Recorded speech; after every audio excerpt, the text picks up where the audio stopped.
if you are not intentional in these last days, we are living at a time that sin is like water. It is so easy to be defiled. Gone are the days when people hide, pretend, cover up their face when they are defying themselves. We are living at a time where people are barefaced with boldness, with impunity. They will be lying. They will be quoting the law to back up the lie. I saw a woman that was talking to another woman. I will take your husband. What will you do? And she goes to church. One of our churches. I have another woman who left her husband, went to another man, Christian, and right on the front row of one of our big churches. She sit down there as one of the leaders in church, and she took the wife of somebody. The husband of somebody. We are living in a generation of recklessness. So if you don't purpose, I will not be a consumer of the wine and the meat in the palace, in the kitchen of Babylon. I will not defile myself. I will not steal. I will not abandon my husband. I will not cheat on my wife. You make up your mind, you do it intentionally, backed up by spirituality. Because you can't say that in your mouth and then your flesh is crying for it. If you are not strong on the inside, the pressures on the outside will crash your spirit, man. You are not careful. Many people who have made vows, I will never.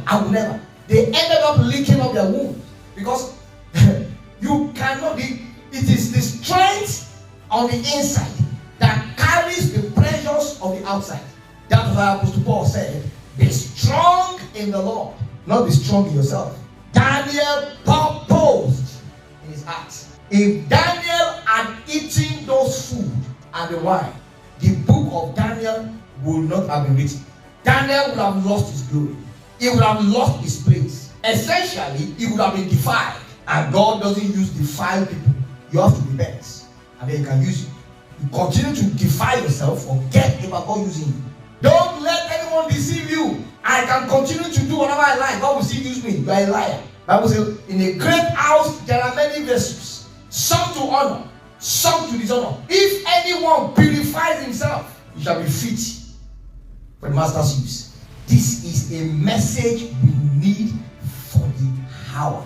I believe it so much. In a world where the difference between a Christian and a non-Christian is blood, you can't know the difference. You have to look very close. That is the kind of world we're living in now. You've got to be different. If you claim to be a believer, you've got to be different. I've been saying it for a long time. I will keep saying it. What will happen if we truly maintain integrity in the kitchen of Babylon, regardless of where you are? You are in politics, you are in government, you are in business, you are in a career. You put your feet down. People will say, is she a pastor? Is he a pastor? He's so godly. He's so patient. The Daniel generation are men and women of purpose. Daniel generations put the word of God in their hearts. They don't forget it. Psalms 119 verse 11 says, your word I have hidden in my heart, that I might not sin against you. That was what saved Daniel. A teenager.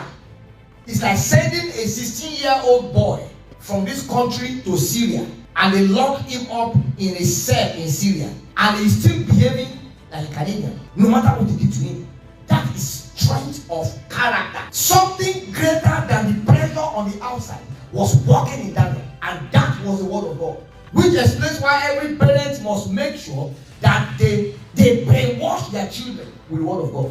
Because a time is coming, you will not be physically around there. You'll be in Mexico, they'll be in Italy.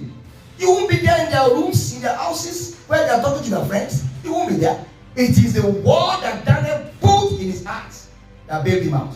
Daniel's generation have zero tolerance for defilement.